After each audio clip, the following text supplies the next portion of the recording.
Seorang CEO dingin yang tak pernah jatuh cinta tiba-tiba membawa pulang seorang gadis miskin penuh luka.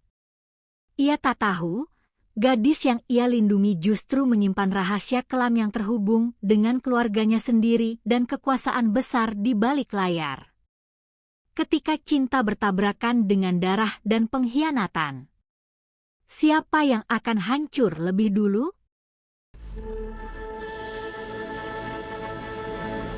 Hujan turun deras malam itu. Kota metropolis yang biasanya bersinar dengan lampu-lampu neon, malam itu tampak suram, basah, dan sepi. Hanya suara deras hujan yang menghantam trotoar dan suara gemuruh mobil yang melintas sesekali menemani kesunyian jalanan. Dimas Arya, CEO dari salah satu konglomerat terbesar di negeri ini, menatap jendela mobilnya yang basah oleh hujan. Wajahnya tak menunjukkan ekspresi apapun, seperti biasa. Mata tajamnya menelusuri jalanan, namun pikirannya jauh di tempat lain, rapat panjang, laporan kerugian proyek, dan strategi merger yang harus segera diselesaikan. Ia dikenal dingin, tegas, dan jarang menunjukkan sisi manusiawinya. Bahkan karyawan yang telah bertahun-tahun bekerja di bawahnya pun hanya tahu bahwa senyumnya adalah hal yang langka, dan rasa iba adalah sesuatu yang hampir mustahil muncul di wajahnya. Namun malam itu, sebuah pemandangan kecil di trotoar mengubah segalanya. Seorang gadis muda, tampak tak lebih dari 20 tahun, berjalan dengan langkah terseok-seok, mengenakan pakaian basah kuyup dan tampak ketakutan. Rambutnya yang panjang menempel di pipi, dan matanya memancarkan ketakutan serta kelelahan yang begitu dalam, seolah dunia ini terlalu berat baginya. Dimas menekan rem mendadak. Mobil mewahnya berhenti dengan halus, dan ia menatap gadis itu dengan tatapan dingin namun waspada. Secara naluriah, sesuatu di dalam dirinya bergerak, bukan rasa iba biasa, tapi sesuatu yang lebih dalam, lebih manusiawi, sesuatu yang jarang ia akui bahkan pada dirinya sendiri. Tanpa banyak pikir, ia membuka pintu mobil dan keluar. Hujan deras langsung membasahi jas hitamnya, namun Dimas seolah tak peduli. Gadis itu menoleh, matanya membesar karena terkejut. "Hei, kau harus berhenti berjalan di sini. Ini bahaya," katanya dengan suara tegas tapi rendah, hampir seperti perintah. Gadis itu menggigit bibirnya, tampak ragu, kemudian menatap Dimas dengan campuran ketakutan dan curiga. Aku bisa sendiri," jawabnya, suaranya hampir tersesat di antara gemuruh hujan. Dimas mendekat, menatapnya dalam-dalam. Ada sesuatu di mata gadis ini yang membuat hatinya sedikit tersentuh, bukan lemah, tapi rapuh dan penuh luka. "Aku bisa membawamu ke tempat yang aman," katanya, suaranya tetap tenang, namun ada nada yang tak biasa, nada yang membuatnya terdengar manusiawi. Gadis itu menggeleng cepat, ingin lari, namun langkahnya tak kuat karena kelelahan dan dingin yang menggigit kulitnya. Dimas menarik selendang dari lehernya, membukanya, dan meletakkannya di pundak gadis itu. Bau jasnya yang khas dan hangat menyelimuti gadis itu sejenak. "Tidak, jangan," gumamnya, suaranya gemetar. Namun tubuhnya gemetar bukan hanya karena hujan. Ada rasa takut yang lebih dalam, rasa takut akan manusia, akan kebaikan yang tiba-tiba datang padanya. "Kalau kau tidak ikut, kau akan basah kuyup dan bisa sakit." "Aku tidak ingin melihatmu terluka," ujar Dimas, nada suaranya tegas, tapi lembut. Ia menatapnya lurus, tidak meninggalkan pilihan. Akhirnya, gadis itu, dengan berat hati dan langkah ragu, mengikuti Dimas ke mobil. Hujan masih turun deras, membasahi jasnya, namun Dimas membuka pintu, membantu gadis itu masuk. Ia menutup pintu dengan satu gerakan halus, lalu menatap gadis itu yang duduk dengan tubuh gemetar dan mata yang penuh rahasia. "Namamu siapa?" Tanyanya sambil menyalakan AC agar udara di dalam mobil hangat. Nara, jawab gadis itu singkat, suaranya hampir tak terdengar. Dimas mengangguk. Nara, kau lapar? Tanyanya, nada suara yang jarang ia gunakan untuk menanyakan hal sederhana. Gadis itu mengangguk pelan. Dimas menatapnya, lalu menambahkan, kalau begitu, aku akan membawamu ke tempat yang aman, ke rumahku. Tidak ada yang akan menyakitimu di sana. Nara menelan ludah, menatapnya curiga. Kenapa? Kenapa kau menolongku? Tanyanya akhirnya, suara gemetar. Dimas menatapnya lama, matanya yang dingin seolah menimbang jawaban. Lalu ia berkata dengan tenang, karena aku tidak tahan melihat orang tak berdaya menderita. Itu saja. Perjalanan menuju rumah Dimas tidak banyak kata-kata. Nara duduk dengan pandangan kosong keluar jendela, hujan deras membasahi wajahnya, sementara Dimas fokus mengemudi, pikirannya mulai dipenuhi rasa ingin tahu yang aneh, tentang gadis ini, tentang kisah hidupnya, tentang sesuatu yang membuatnya ingin melindunginya. Sesampainya di rumah, Nara menatap gedung megah itu dengan rasa takut dan kagum bercampur. Ia belum pernah masuk ke rumah sebesar ini, dan perasaan tak nyaman bercampur penasaran membingungkan pikirannya. Dimas membukakan pintu untuknya, menuntunnya masuk. Bau kayu hangat, aroma kopi, dan perabotan mewah memenuhi indera Nara. Dimas mengantarnya ke sebuah kamar kecil yang telah disiapkan untuknya sementara. Ini untukmu.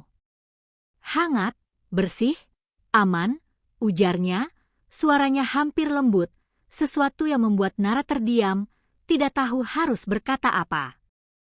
Ia menatap gadis itu, lalu menyalakan lampu, menatapnya lebih lama.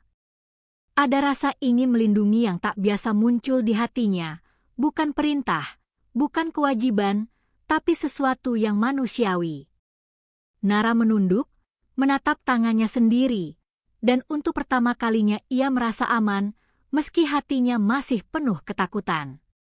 Dimas keluar dari kamar, tapi sebelum menutup pintu, matanya menangkap tatapan Nara yang memancarkan sesuatu, rahasia, ketakutan, dan mungkin luka yang sangat dalam. Ia tahu ini bukan sekadar malam yang biasa. Ada sesuatu dalam diri gadis ini yang akan mengubah hidupnya, sesuatu yang akan membuatnya mempertanyakan semua yang selama ini ia yakini tentang dirinya sendiri. Pagi datang perlahan, tidak dengan sinar matahari cerah seperti biasanya, melainkan dengan langit kelabu yang masih menyisakan sisa hujan semalam. Cahaya pucat menembus tirai tipis kamar tamu di rumah besar itu, menyentuh wajah Nara yang tertidur dengan gelisah. Napasnya naik turun tidak beraturan, alisnya berkerut, seolah mimpi buruk masih mengejarnya bahkan ketika malam telah berlalu. Ia terbangun mendadak. Tubuhnya menegang. Matanya langsung menyapu sekeliling kamar dengan panik, memastikan di mana ia berada. Bukan lorong sempit. Bukan bangunan reot. Bukan bau apek dan suara teriakan. Kamar ini bersih. Hangat. Terlalu tenang. Nara duduk perlahan di tepi ranjang, jemarinya mencengkeram spray putih bersih itu seolah takut semua ini hanya ilusi. Ingatannya kembali ke malam sebelumnya. Hujan, jalanan basah, mobil hitam, dan wajah seorang pria dengan tatapan dingin namun anehnya, melindungi. Dimas Arya. Nama itu kembali terngiang di kepalanya.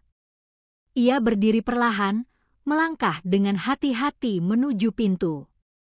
Tangannya ragu menyentuh gagang. Dalam hidupnya, terlalu banyak pintu yang dibuka dengan harapan dan ditutup dengan penderitaan. Ia menarik napas panjang sebelum akhirnya membuka pintu kamar. Aroma kopi hangat dan sesuatu yang gurih langsung menyambut inderanya. Dapur. Nara melangkah perlahan menyusuri lorong besar rumah itu. Setiap langkahnya terasa asing. Dinding tinggi, lukisan-lukisan mahal, lantai marmer yang memantulkan bayangan dirinya, seorang gadis miskin dengan pakaian sederhana di rumah yang jelas bukan tempatnya. Dan di sana, Dimas berdiri di dapur.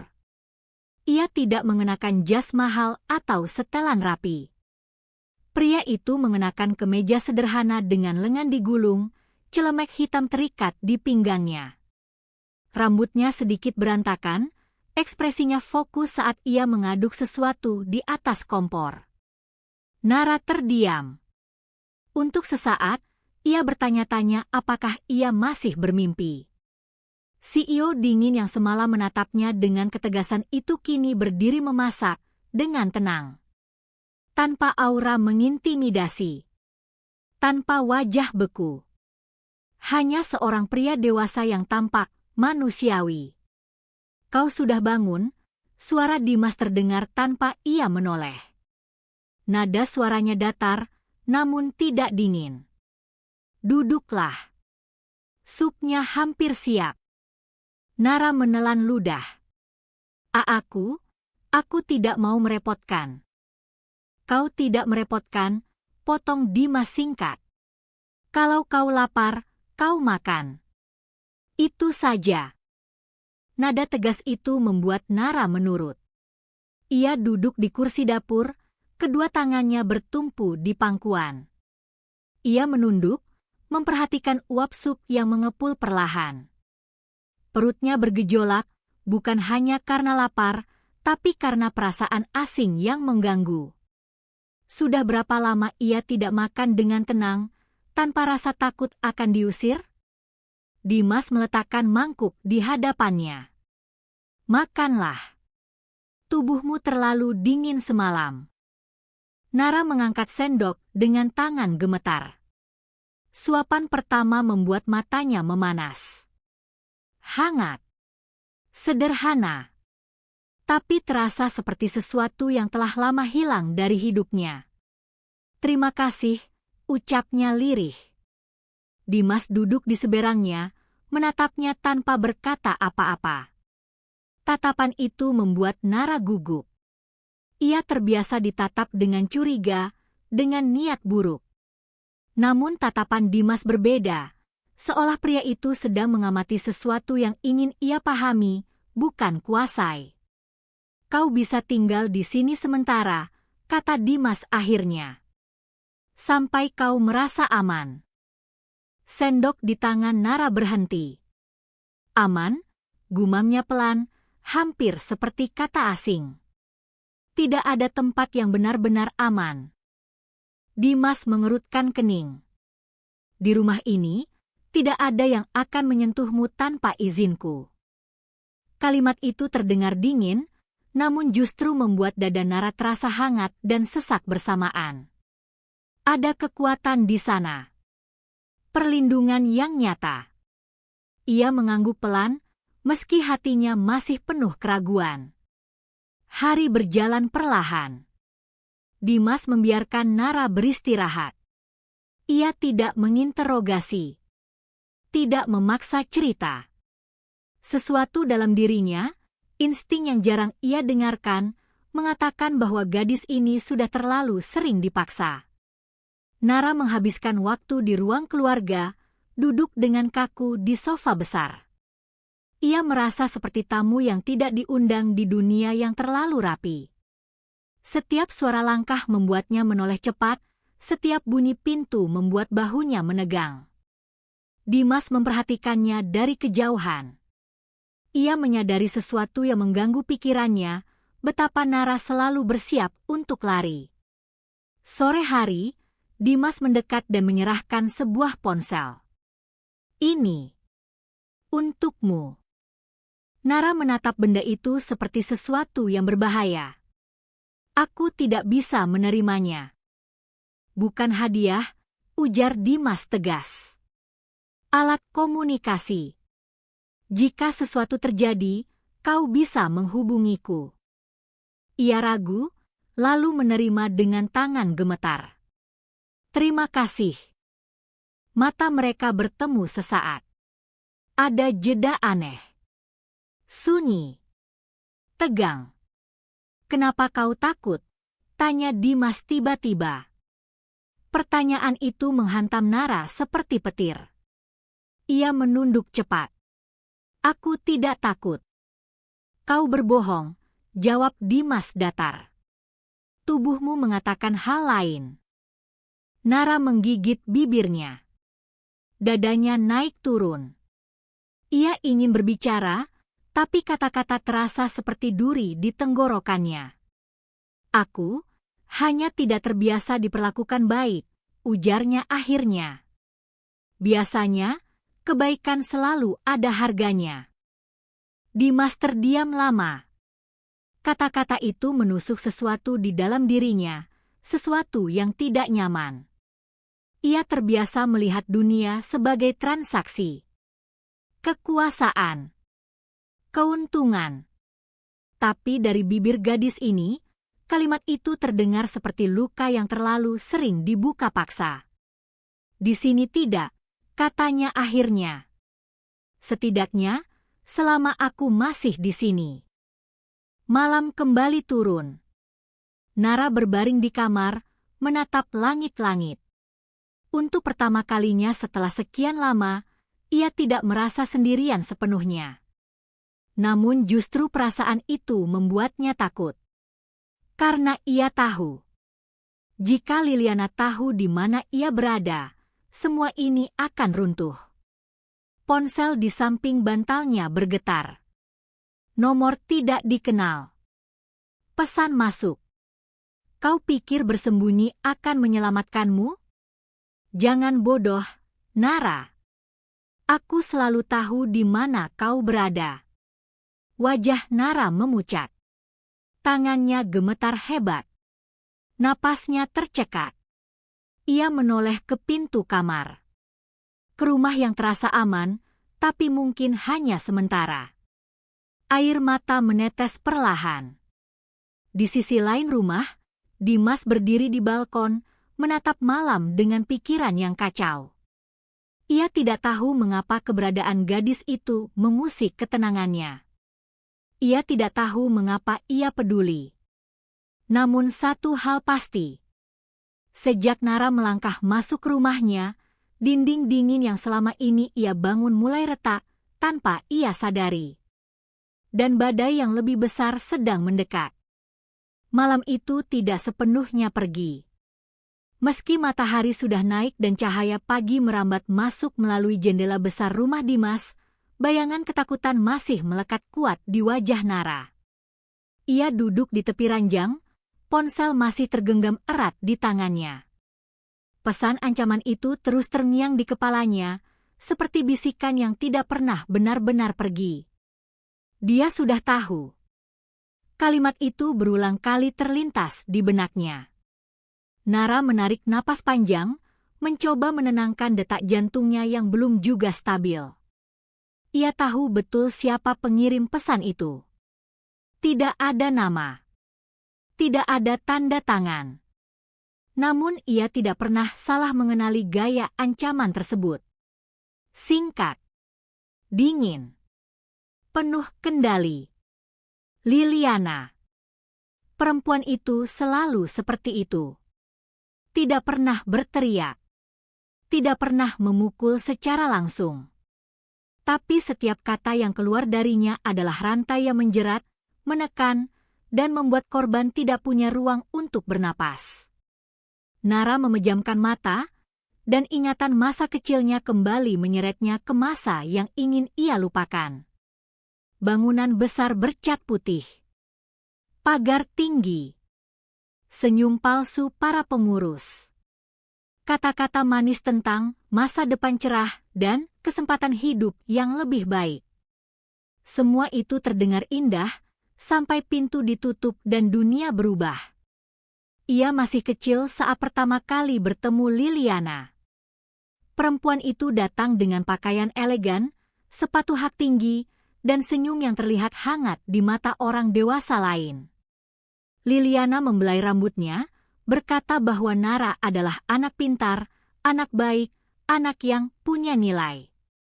Sejak saat itu, hidup Nara tidak lagi menjadi miliknya sendiri. Bangun. Suara Dimas dari balik pintu kamar memecah lamunannya. Nara, sarapan sudah siap. Nada suaranya tenang, namun ada sesuatu yang berbeda pagi itu. Lebih waspada. Seolah ia bisa merasakan bahwa ada badai kecil yang sedang bersembunyi di balik diamnya Nara. Nara membuka pintu perlahan. Iya, aku turun. Di meja makan, Dimas duduk dengan tablet di tangannya. Namun matanya tidak benar-benar membaca. Pandangannya beberapa kali terangkat, mengamati setiap gerak Nara, cara ia duduk, cara ia memegang gelas, cara ia menghindari tatapan mata. Kau tidak tidur nyenyak, kata Dimas akhirnya. Nara tersenyum tipis. Aku baik-baik saja. Kau juga berbohong lagi. Sendok Nara berhenti di udara. Dimas meletakkan tabletnya. Aku tidak memaksamu bercerita. Tapi aku tidak suka kebohongan di rumahku. Kata rumahku terdengar berat. Bukan sebagai ancaman, tapi sebagai batas. Nara menunduk. Jari-jarinya saling bertaut erat.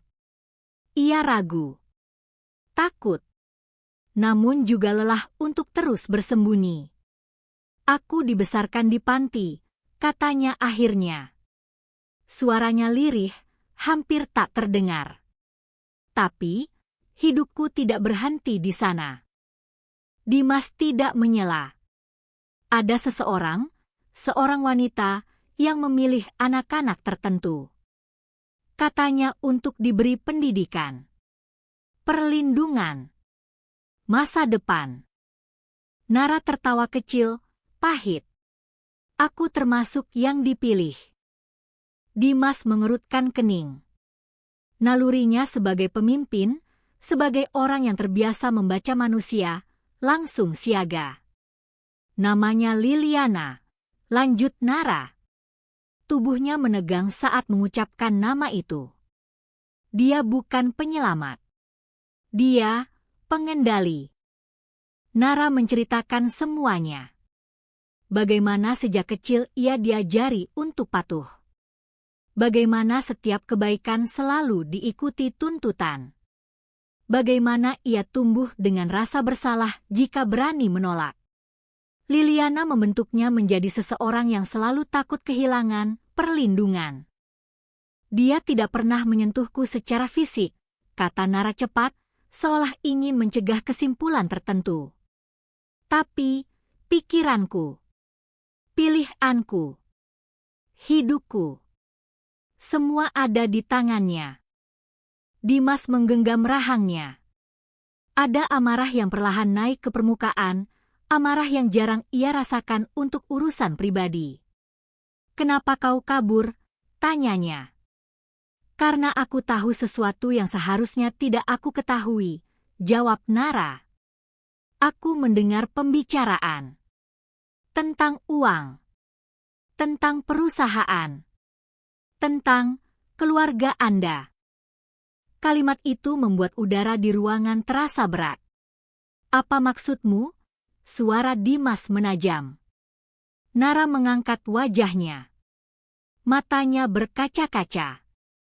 Liliana tidak hanya mengendalikan anak-anak sepertiku. Dia memainkan banyak orang. Termasuk orang-orang penting. Dimas berdiri perlahan. Detak jantungnya terasa lebih cepat. Nama Liliana bukan asing baginya. Ia adalah kerabat jauh. Seseorang yang selalu hadir dalam acara keluarga. Selalu ramah. Selalu tampak mendukung. Terlalu sempurna. Sejak kapan? Tanya Dimas dingin. Sejak lama, jawab Nara pelan. Jauh sebelum aku dewasa. Sore itu, Dimas menerima undangan makan malam keluarga. Nama pengirimnya tertera jelas. Liliana. Ia membaca pesan itu tanpa ekspresi. Namun jemarinya mengeras di layar.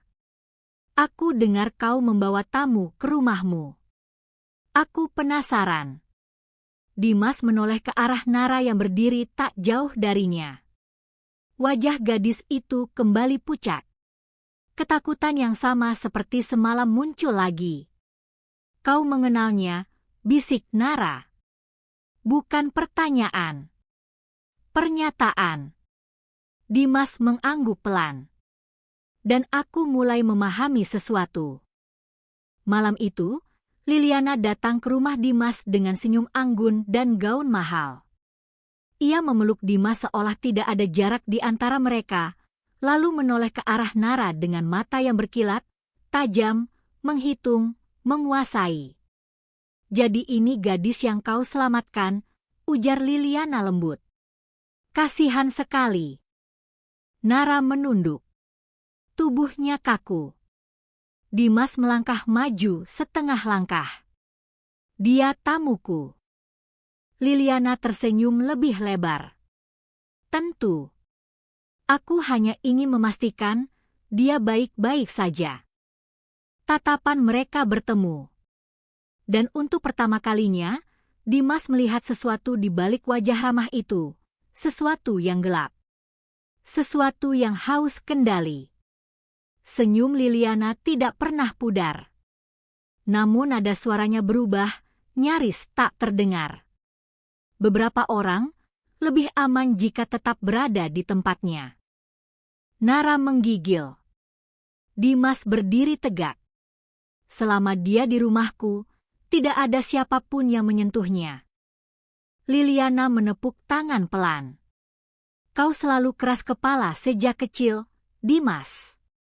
Tapi aku yakin kau akan membuat pilihan yang bijak. Malam itu berakhir dengan senyum dan basa-basi. Namun ketika Liliana pergi, rumah itu terasa lebih dingin dari sebelumnya. Dimas menoleh pada Nara.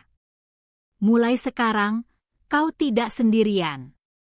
Namun jauh di dalam hatinya, ia tahu.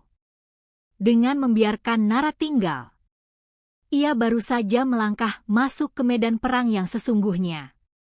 Hujan kembali turun, namun tidak sederas malam pertama Nara datang ke rumah itu. Rintiknya jatuh perlahan, seperti bisikan panjang yang tidak pernah selesai. Dari balik jendela besar ruang kerja Dimas, kota terlihat samar, berkilau dalam cahaya lampu malam. Biasanya, pemandangan itu memberinya rasa kendali. Kekuasaan. Ketenangan.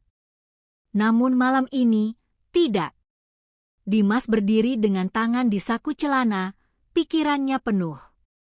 Kata-kata Nara, tatapan Liliana, dan pesan singkat yang masih teringat jelas, semuanya berputar tanpa henti. Untuk pertama kalinya dalam waktu yang lama, ia merasa wilayah pribadinya terancam, bukan secara bisnis, melainkan secara emosional. Di lantai atas, Nara duduk bersandar di pintu kamarnya. Lututnya ditarik ke dada. Tangannya memeluk dirinya sendiri. Setiap suara langkah, setiap derit rumah tua itu membuatnya waspada. Meski Dimas sudah berkata bahwa ia aman, luka lama tidak mudah percaya. Ia teringat tatapan Liliana sore tadi. Senyum itu tidak pernah berubah sejak ia masih kecil. Malam semakin larut ketika Dimas akhirnya mengetuk pintu kamar Nara. "Boleh aku masuk?" tanyanya singkat. Nara terkejut, lalu bangkit tergesa. "Iya." Dimas masuk perlahan. Ia membawa 2 cangkir teh hangat. Aroma chamomile menyebar lembut di ruangan. "Kau belum makan malam," kata Dimas. "Aku tidak lapar." "Kau berbohong lagi," ujarnya datar, lalu meletakkan cangkir di meja kecil. "Minumlah setidaknya." Nara menuruti. Uap hangat menyentuh wajahnya, sedikit meredakan ketegangan di dadanya. Beberapa saat mereka diam. Sunyi itu tidak canggung, tapi berat. "Kau takut padanya," kata Dimas akhirnya, memecah keheningan. Nara menunduk. Aku dibesarkan untuk takut. Kalimat itu sederhana, namun dampaknya menghantam keras. Dimas duduk di kursi seberang ranjang. Liliana tidak berhak atas hidupmu. Nara tertawa kecil, getir. Dia membuatku percaya bahwa tanpanya aku bukan siapa-siapa. Dan sekarang, aku bingung, jawab Nara jujur.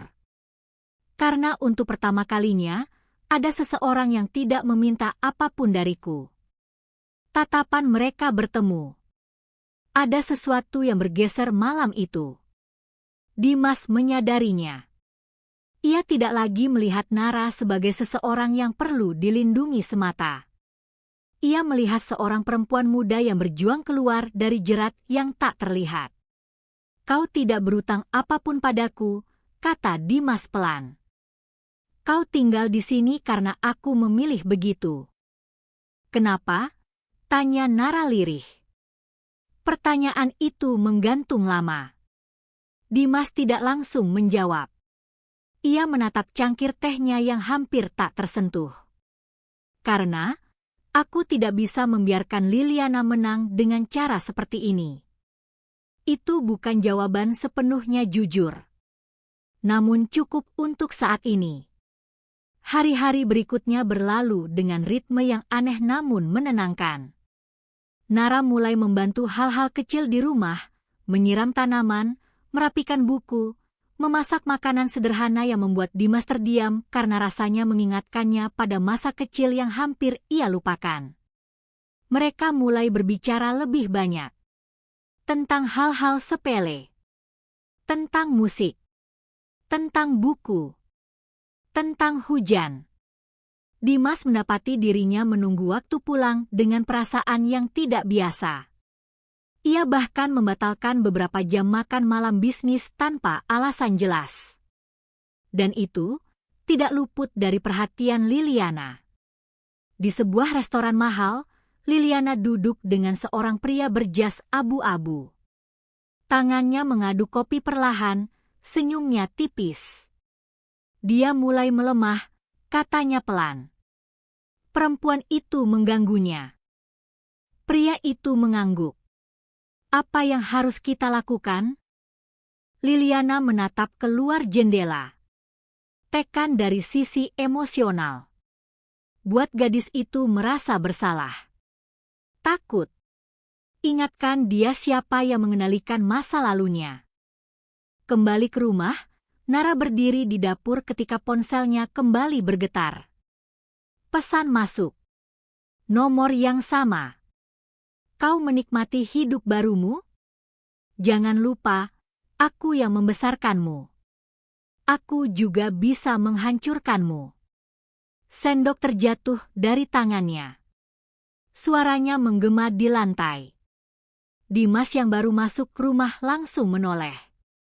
Nara. Ia berlari kecil menghampiri. Wajah Nara pucat. Tangannya gemetar tak terkendali. Dia menghubungiku lagi, bisiknya. Dimas meraih ponsel itu, membaca pesan tersebut. Rahangnya mengeras. Amarahnya kali ini tidak tertahan. Ini sudah cukup, katanya dingin. Tidak. Nara menggenggam lengannya panik. Jika kau melawannya sekarang, dia akan menyerangmu atau keluargamu. Dimas menatapnya tajam. Dan kau pikir aku akan diam? Nara menangis. Air mata yang selama ini ia tahan akhirnya jatuh tanpa kendali. Aku tidak ingin kau terluka karena aku. Kalimat itu memecah sesuatu di dada Dimas. Tanpa berpikir panjang, ia menarik Nara ke dalam pelukan. Tubuh Nara kaku sesaat, lalu runtuh. Tangisnya pecah, keras, penuh luka lama yang akhirnya menemukan tempat untuk jatuh. Dimas memeluknya erat. Tangannya menepuk punggung Nara perlahan, canggung, tapi tulus. Dengarkan aku, Katanya tegas namun lembut. Aku tidak melakukan ini karena terpaksa. Aku memilihnya. Pelukan itu berlangsung lama. Terlalu lama untuk disebut kebetulan. Terlalu dekat untuk disebut sekadar empati. Malam itu, ketika Nara tertidur karena kelelahan, Dimas berdiri di ambang pintu kamarnya. Ia menyadari sesuatu yang membuat dadanya berat sekaligus hangat. Ia mulai peduli, terlalu dalam. Dan di kejauhan, Liliana tersenyum saat menerima laporan. Bagus, gumamnya. Semakin dekat, semakin mudah dihancurkan. Amplop hitam itu masih tergeletak di meja kerja Dimas ketika pagi datang. Tidak ada nama pengirim. Tidak ada cap pos. Hanya kertas tebal berwarna gelap yang seolah sengaja diletakkan untuk dilihat dan dirasakan. Dimas berdiri mematung di depan meja. Jasnya belum ia kenakan. Kopi di cangkirnya sudah dingin, tak tersentuh. Matanya kembali menatap foto itu, foto seorang anak perempuan kecil dengan rambut dikepang sederhana, berdiri kaku di samping Liliana yang tersenyum anggun. Nara. Lebih muda. Lebih rapuh. Lebih tidak berdaya. Tulisan di balik foto itu terasa seperti pisau yang menekan perlahan ke dada. Dia milik saya sejak awal. Dimas mengepalkan tangan. Untuk pertama kalinya dalam hidupnya, ia ingin menghancurkan sesuatu bukan demi bisnis, bukan demi strategi, tapi demi seseorang. Langkah kaki pelan terdengar dari ambang pintu. Dimas? Nara berdiri ragu di sana. Ia masih mengenakan sweater tipis yang sedikit kebesaran. Rambutnya tergerai, wajahnya tampak lebih tenang dibanding malam sebelumnya, sampai ia melihat ekspresi Dimas. Ada apa? Tanyanya pelan.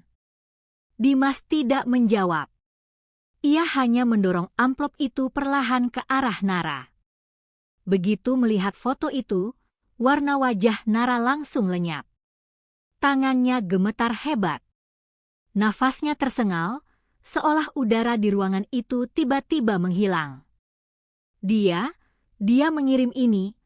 Suara Nara bergetar, hampir pecah. Ya, jawab Dimas dingin. Dan ini bukan sekadar ancaman. Ini pernyataan. Nara terduduk lemas di kursi. Tangannya menutupi mulutnya, air mata mengalir tanpa bisa dicegah. Semua yang ia takutkan mulai terjadi. Dia tidak akan berhenti, bisiknya. Liliana tidak pernah berhenti sampai dia mendapatkan apa yang dia inginkan. Dimas berlutut di depan Nara, memaksa gadis itu menatapnya. Apa yang dia inginkan darimu sekarang? Nara menggeleng cepat. Aku tidak tahu, atau mungkin aku tahu tapi tidak berani mengatakannya. Katakan, perintah Dimas tegas. Nara menarik napas panjang, seolah sedang menyelam ke dasar luka terdalamnya. Dia ingin aku kembali ke bawah kendalinya. Atau, jika tidak bisa, dia ingin aku pergi dari hidupmu. Kalimat itu jatuh seperti palu. Dimas berdiri perlahan. Rahangnya mengeras. Dia salah besar jika mengira aku akan menyerah. Namun Nara justru semakin panik. Kau tidak mengerti. Dia tidak bermain secara langsung. Dia menghancurkan dari dalam. Reputasi. Kepercayaan. Keluarga. Kata terakhir itu membuat Dimas terdiam. Liliana mengenal keluarganya terlalu baik. Hari itu, serangan dimulai. Satu persatu laporan aneh masuk ke meja Dimas. Proyek tertunda. Investor besar meminta klarifikasi mendadak. Isu internal bocor ke media bisnis. Semua tampak seperti kebetulan, jika tidak terjadi bersamaan. Ini kerjaan Liliana, kata Dimas pada kepala keamanannya. Dia sedang menekanku. Namun Liliana tidak hanya menyerang bisnis. Ia menyerang psikologis. Nara mulai menerima pesan-pesan lama yang dibangkitkan kembali. Foto-foto masa kecilnya. Rekaman suara Liliana yang dulu sering diputar berulang-ulang, kalimat manipulatif yang tertanam dalam pikirannya sejak kecil. Tanpa aku, kau bukan siapa-siapa. Kau hidup karena aku mengizinkannya. Jangan pernah melawan. Nara mulai sulit tidur. Makan semakin sedikit. Ia sering duduk memeluk lututnya, menatap kosong ke satu titik. Dimas melihat semuanya. Dan itu membuatnya semakin marah. Suatu malam, Dimas pulang lebih larut dari biasanya. Ia menemukan Nara duduk di ruang keluarga, lampu mati, hanya cahaya kota yang masuk dari jendela. Kau belum tidur? Tanyanya. Nara tersenyum tipis. Aku tidak ingin bermimpi. Dimas duduk di sampingnya. Jarak mereka dekat. Terlalu dekat untuk diabaikan. Aku memikirkan sesuatu, kata Nara pelan. Mungkin aku harus pergi. Dimas langsung menoleh. Apa? Jika aku pergi, dia tidak akan punya alasan untuk menghancurkanmu, lanjut Nara. Ini salahku sejak awal. Aku tidak seharusnya datang ke hidupmu. Kata-kata itu menusuk. Dimas berdiri mendadak. Jangan mengambil keputusan seperti itu sendirian. Aku lelah menjadi senjata orang lain, Nara menangis. Aku lelah membuat orang-orang terluka hanya karena aku ada. Dimas menahan bahunya. Kau bukan masalahnya. Lilianalah masalahnya. Nara menggeleng keras. Dia selalu menang, Dimas. Selalu. Sunyi menyelimuti mereka. Untuk pertama kalinya, Dimas merasa takut, bukan kehilangan kekuasaan, tapi kehilangan Nara. Malam itu, Nara menulis surat. Tangannya gemetar saat menorehkan kata demi kata. Terima kasih telah membuatku merasa manusia, meski hanya sebentar. Ia meletakkan surat itu di meja kecil kamarnya, lalu menatap sekeliling, tempat pertama yang memberinya rasa aman setelah bertahun-tahun. Pagi datang dengan sunyi yang aneh. Dimas turun ke lantai bawah dan langsung merasa ada yang salah. Nara, panggilnya. Tidak ada jawaban. Ia naik ke kamar Nara. Pintu terbuka. Ranjang rapi. Lemari setengah kosong. Dan surat itu. Dimas membacanya dengan napas memburu. Wajahnya membeku. Tidak, gumamnya. Ia berlari keluar rumah, memerintahkan pencarian besar-besaran. Sementara itu, di sebuah mobil yang melaju meninggalkan kota, Nara menatap keluar jendela dengan mata kosong. Air mata jatuh tanpa suara. Ia memilih mengorbankan dirinya demi menghentikan badai. Dan di sebuah ruangan mewah, Liliana tersenyum puas saat menerima kabar. Bagus, katanya pelan. Sekarang, permainan sesungguhnya dimulai. Ponsel itu masih bergetar di tangan Dimas ketika hujan kembali turun, lebih keras dari malam-malam sebelumnya. Setiap tetesnya menghantam kaca mobil seperti peringatan. Kata-kata dalam pesan singkat itu terpatri jelas di benaknya, dingin, tanpa emosi, namun mematikan. Jika kau ingin melihat gadis itu hidup, datanglah sendiri. Tidak ada alamat. Tidak ada waktu. Hanya satu syarat, sendiri. Dimas duduk di kursi pengemudi tanpa menyalakan mesin. Rahangnya mengeras, urat di lehernya menegang. Dalam hidupnya, Ia telah menghadapi banyak ancaman, pengambil alihan paksa, sabotase bisnis, pengkhianatan internal.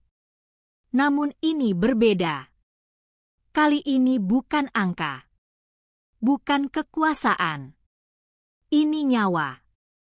Dan untuk pertama kalinya, ia benar-benar kehilangan kendali. Ia menekan nomor itu. Tidak aktif. Dimas mengembuskan napas kasar. Otaknya bekerja cepat, dingin, terlatih. Liliana tidak akan membunuh Nara secara sembarangan. Tidak sekarang. Gadis itu terlalu berharga sebagai alat tekan.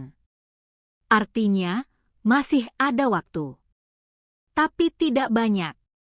Ia mengemudi keluar kota, mengikuti insting dan petunjuk samar yang hanya bisa dipahami oleh seseorang yang mengenal cara berpikir Liliana. Tempat terpencil. Gudang lama. Lokasi yang dulu pernah digunakan keluarga untuk proyek yang ditutup diam-diam. Tempat yang terlupakan. Sementara itu, Nara duduk di lantai gudang tua dengan tangan terikat dan kepala tertunduk. Bau debu dan karat memenuhi udara. Lampu redup menggantung di langit-langit, berayun pelan setiap kali angin masuk dari celah dinding. Ia tidak menangis lagi. Air matanya sudah habis sejak perjalanan panjang itu. Di depannya berdiri Liliana, anggun seperti biasa. Gaun gelapnya bersih, seolah tempat itu bukan apa-apa baginya. Sepatu hak tinggi itu tidak tersentuh debu sedikit pun. Kau selalu keras kepala, kata Liliana lembut, hampir seperti sedang menasihati anak kecil. Aku sudah memberimu segalanya. Nara mengangkat wajahnya. Matanya merah, tapi tatapannya tajam. Kau memberiku rantai. Liliana tersenyum tipis. Aku memberimu tujuan. Kau mencuriku. Suara Nara bergetar, namun tidak lemah. Kau mengambil hidupku sebelum aku tahu siapa diriku. Liliana mendekat, berlutut agar sejajar dengan wajah Nara. Dan lihat sekarang. Kau hidup. Kau ada. Karena aku. Tidak, balas Nara pelan. Aku hidup meski kau mencoba menghancurkanku. Senyum Liliana menghilang sekejap. Detik berikutnya, suara pintu besi gudang terbuka keras. Langkah kaki terdengar, tegas, cepat, penuh amarah yang tidak disembunyikan. Lepaskan dia. Suara Dimas menggema di ruangan itu. Liliana berdiri perlahan, berbalik dengan senyum yang kembali terpasang sempurna. Aku tahu kau akan datang. Dimas melangkah maju. Jasnya basah oleh hujan, rambutnya sedikit berantakan. Namun mata itu dingin dan tajam seperti baja yang siap menebas. Permainanmu berakhir, katanya datar. Liliana tertawa kecil. Permainan? Kau pikir ini permainan? Ia menepuk tangan perlahan. Ini adalah keluarga. Kekuasaan. Warisan. Dimas berhenti beberapa langkah dari Nara. Matanya bertemu dengan mata gadis itu. Ada rasa lega yang meledak di dadanya, bercampur marah dan bersalah. Kau baik-baik saja? Tanyanya. Nara mengangguk kecil. Aku masih hidup. Liliana mendengus. Lihat, aku menepati janjiku. Dimas menoleh tajam. Apa yang kau inginkan? Liliana menyilangkan tangan. Sederhana. Gadis itu kembali di bawah kendaliku. Dan kau tetap menjadi CEO yang patuh. Tidak ikut campur urusanku. Tidak, jawab Dimas tanpa ragu. Liliana tersenyum, namun kali ini senyum itu tidak ramah. Kalau begitu, kau tahu risikonya. lampu di gudang tiba-tiba menyala terang. Di layar besar yang tersembunyi, muncul data, foto, dokumen. Skandal. Nama perusahaan Dimas. Nama ayahnya. Nama-nama orang yang ia lindungi.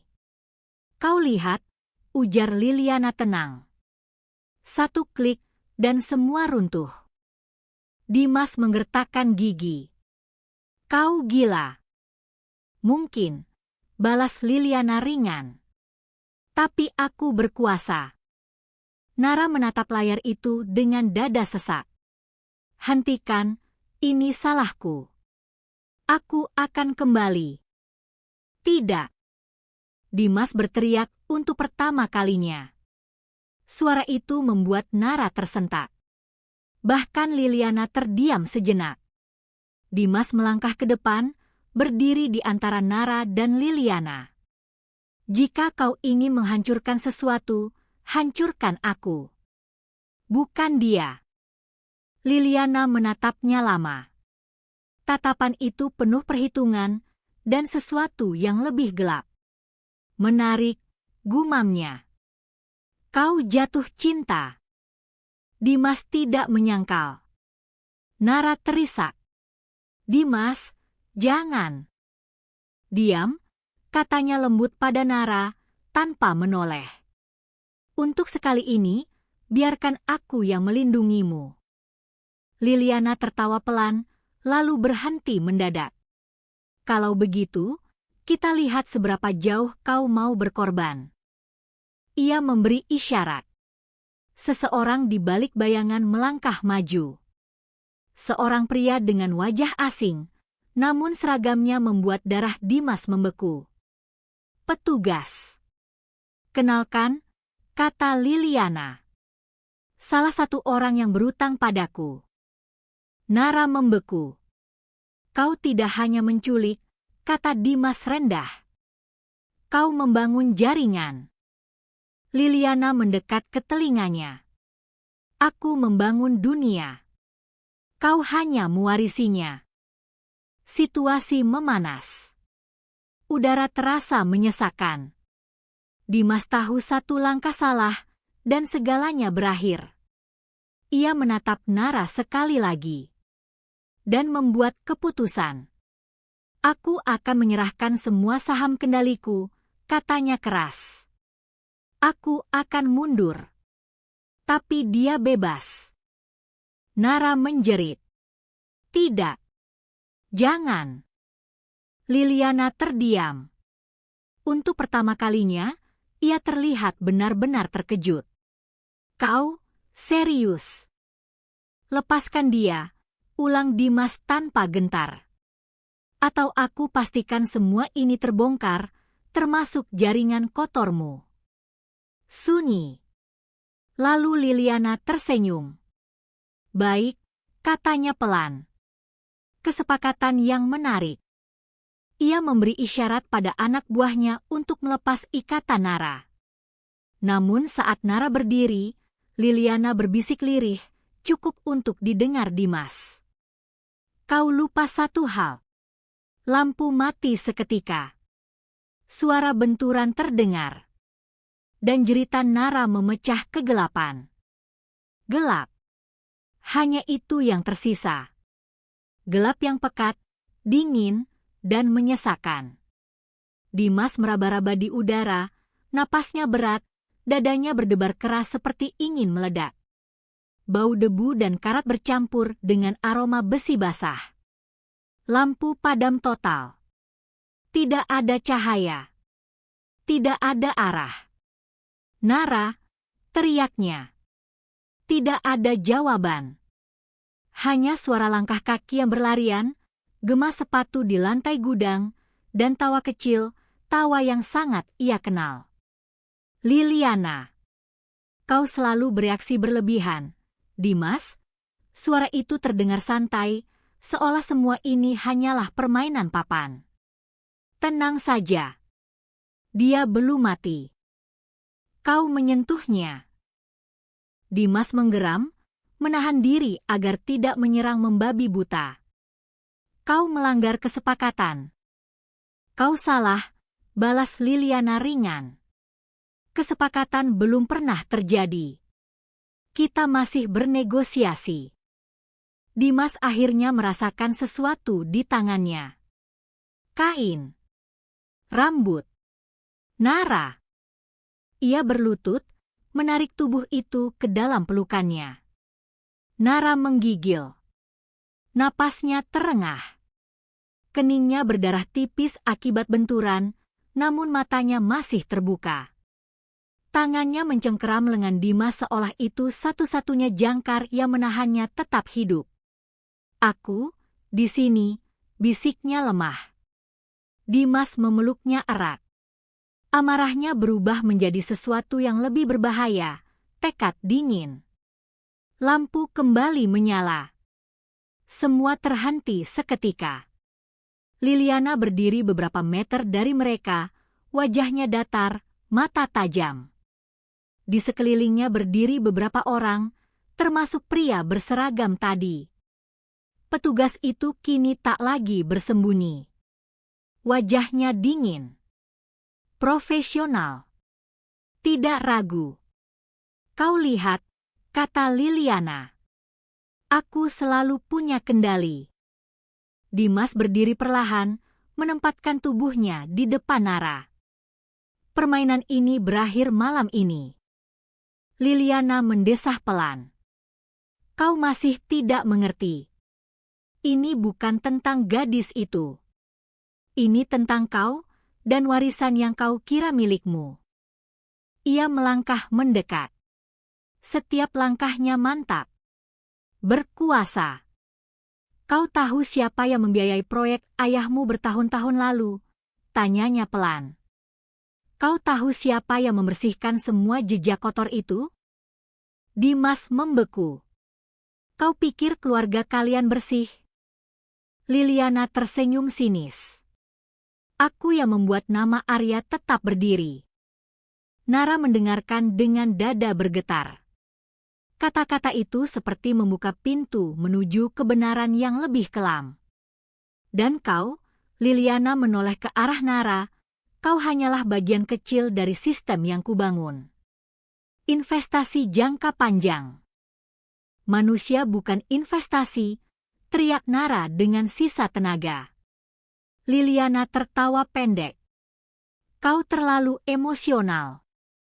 Dimas menatap Liliana tanpa berkedip. Kau memanipulasi anak-anak. Kau menghancurkan hidup orang lain. Dan kau menyebut itu sistem. Dan dunia tetap berputar, balas Liliana dingin. Kau berdiri di puncak karena sistem seperti ini. Sunyi. Kebenaran itu menyakitkan, karena sebagian darinya benar. Dimas menoleh ke petugas berseragam. Apa kau tahu apa yang kau lindungi? Pria itu ragu sesaat. Liliana langsung memotong. Dia dibayar untuk patuh. Seperti semua orang. Tidak semua, kata Dimas. Masih ada yang memilih. Liliana tersenyum. Dan kau memilih gadis itu. Ia memberi isyarat kecil. Petugas itu melangkah maju, senjatanya terangkat. Nara menjerit pelan. Dimas? Namun sebelum apapun terjadi, suara sirene memecah udara. Semakin dekat. Semakin keras. Wajah Liliana berubah. Untuk pertama kalinya, raut keterkejutan nyata terlihat. Apa yang kau lakukan? Desisnya. Dimas tersenyum tipis. Aku tidak datang sendirian. Pintu gudang digedor keras. Teriakan terdengar. Cahaya lampu senter menyilaukan.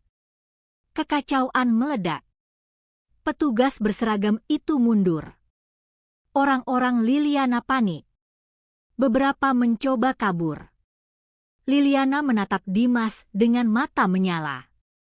Pengkhianat. Tidak, jawab Dimas dingin. Aku hanya berhenti menjadi pengecut. Ia menarik Nara, membawanya menjauh dari pusat kekacauan. Tubuh Nara masih lemah, tapi ia berusaha berjalan. Saat mereka hampir keluar, Liliana berteriak, penuh amarah yang akhirnya meledak. Kau pikir ini selesai? Dimas menoleh sekali lagi. Tatapan mereka bertabrakan. Dua dunia. Dua kekuasaan. Belum, jawab Dimas. Tapi ini awal kejatuhanmu.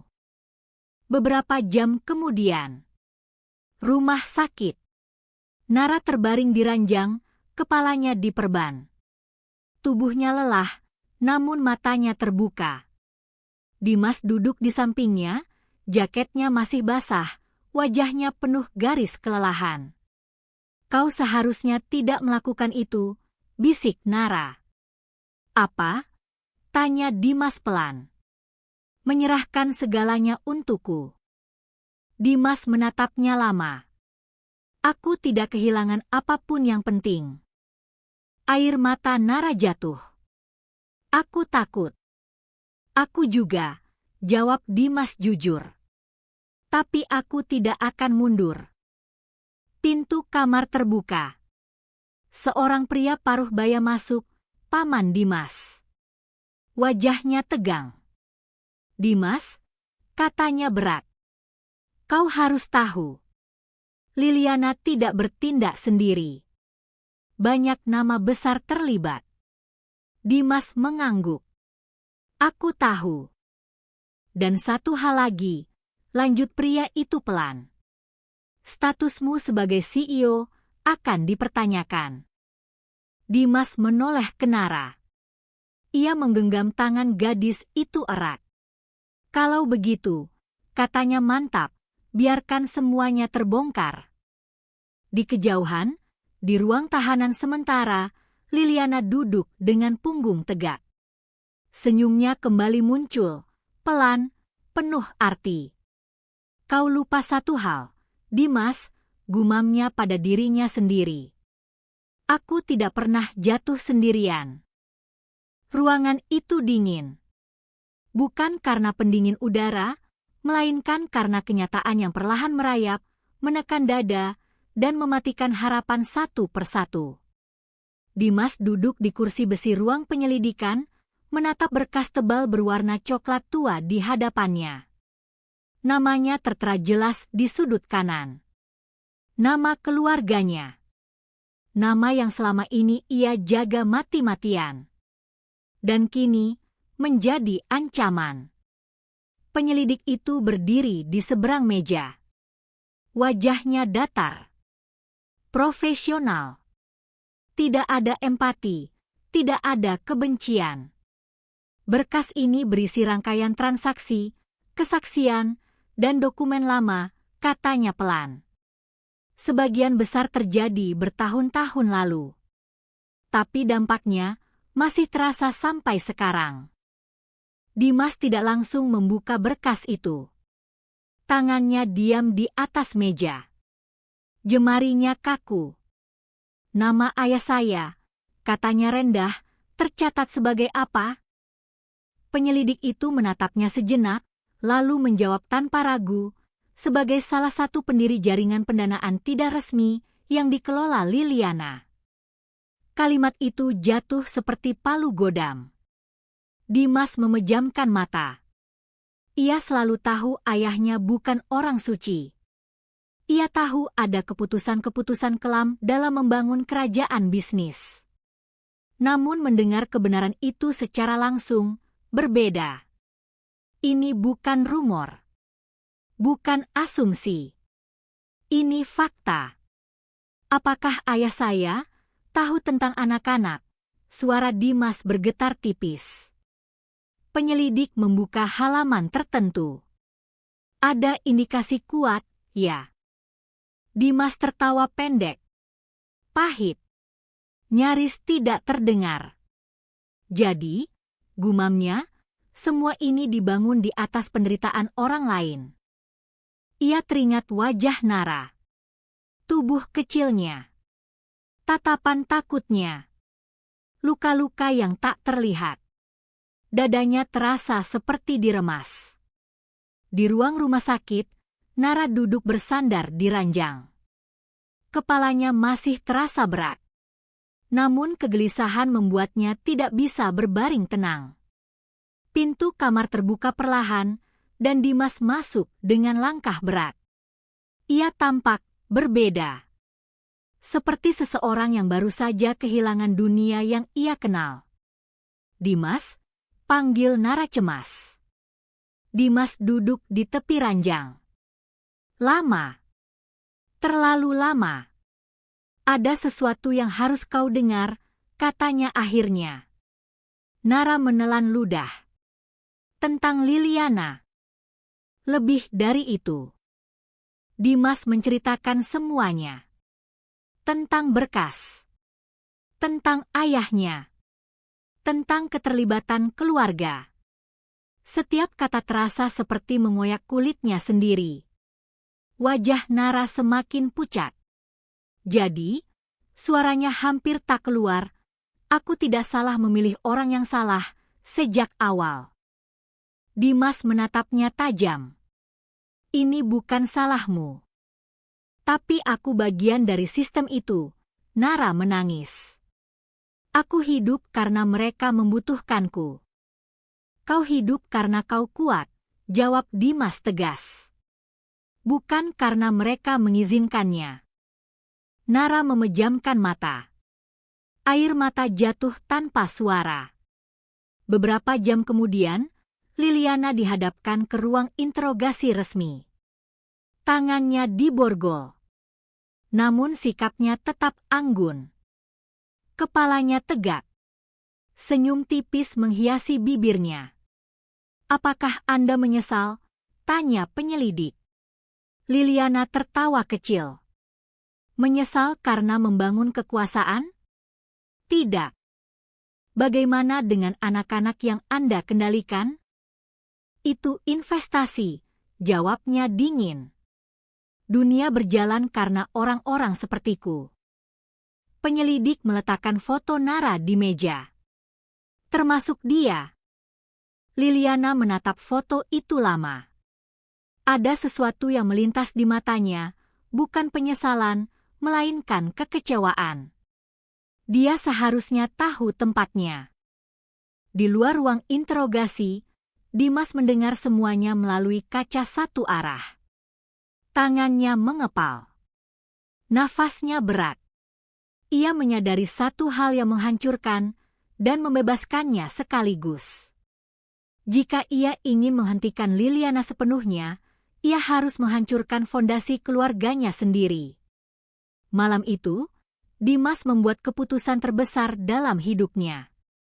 Ia menggelar konferensi pers. Ruangan penuh wartawan. Kamera menyala.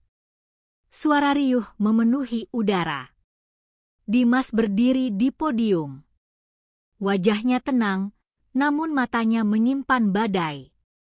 "Saya berdiri di sini bukan sebagai CEO," katanya lantang, melainkan sebagai seseorang yang memilih bertanggung jawab. Ia mengungkap semuanya. Tentang Liliana. Tentang jaringan. Tentang peran keluarganya. Tentang bagaimana kekuasaan dibangun dengan mengorbankan yang lemah. Setiap kata adalah pisau yang ia arahkan pada dirinya sendiri. Di kamar rumah sakit, Nara menatap layar televisi dengan tangan gemetar. Ia menangis terisak. "Kenapa kau melakukan ini?" bisiknya. "Karena aku mencintaimu," jawab Dimas dalam hatinya. Namun badai belum selesai. Di tengah konferensi pers, seorang pengacara berdiri dan menyela. "Ada satu fakta lagi yang perlu diketahui publik," katanya lantang. Berdasarkan tes dan dokumen lama. Ruangan mendadak sunyi. Nara adalah pewaris sah dari salah satu aset yang selama ini dikuasai Liliana secara ilegal. Nara membeku. Dimas terpaku. Pengacara itu melanjutkan, ia bukan sekadar korban. Ia adalah ancaman terbesar bagi sistem itu. Kebenaran itu menghantam lebih keras dari apapun. Nara bukan hanya dikendalikan. Ia disingkirkan. Di selnya, Liliana tertawa terbahak-bahak saat mendengar kabar itu. Akhirnya, gumamnya. Sekarang semua kartu terbuka. Namun tawanya perlahan meredup. Karena untuk pertama kalinya, ia tidak lagi memegang kendali penuh.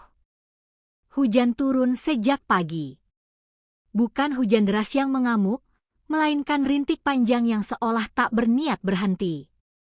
Langit kelabu menggantung rendah di atas kota, menciptakan suasana muram yang pas dengan perasaan banyak orang, termasuk Dimas.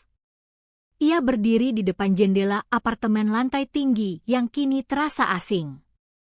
Pemandangan kota yang biasanya memberinya rasa kuasa, hari ini tampak kecil. Tak berarti.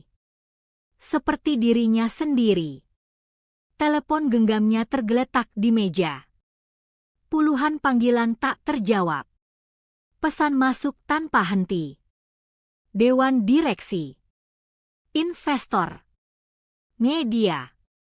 Semua menuntut penjelasan, pembelaan, klarifikasi. Namun Dimas tak menyentuh apapun. Keputusannya sudah dibuat. Ia telah menyerahkan surat pengunduran diri sebagai CEO dini hari tadi. Tanpa drama. Tanpa negosiasi. Tanpa syarat. Ia memilih turun sebelum dipaksa jatuh. Ketukan pelan terdengar di pintu. Dimas tahu siapa itu bahkan sebelum membukanya. Nara berdiri di sana, mengenakan jaket sederhana, rambutnya tergerai, wajahnya masih pucat namun sorot matanya jauh lebih tegas dibandingkan gadis yang pertama kali ia temui. "Aku boleh masuk?" tanyanya ragu. Dimas mengangguk dan menyingkir. Hening kembali menyelimuti ruangan. Hanya suara hujan dan detak jam dinding yang terdengar jelas, seolah mengingatkan bahwa waktu tetap berjalan meski hidup mereka jungkir balik. "Kau tidak datang ke rumah sakit tadi pagi," kata Nara pelan. "Aku tidak ingin kau melihatku seperti itu," jawab Dimas jujur. Nara menatap punggungnya.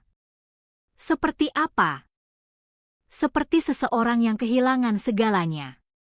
Nara menghela napas panjang. "Kau tidak kehilangan segalanya." Dimas tertawa kecil. "Jabatanku. Reputasiku. Nama keluargaku." Nara melangkah mendekat. "Kau menyelamatkan banyak orang. Dengan menghancurkan yang lain," balas Dimas pahit. "Termasuk diriku sendiri." Nara terdiam. Ia tahu rasa itu. Mereka duduk berhadapan di sofa. Jarak mereka dekat, namun terasa ada jurang tak terlihat di antara keduanya, jurang yang bernama masa lalu.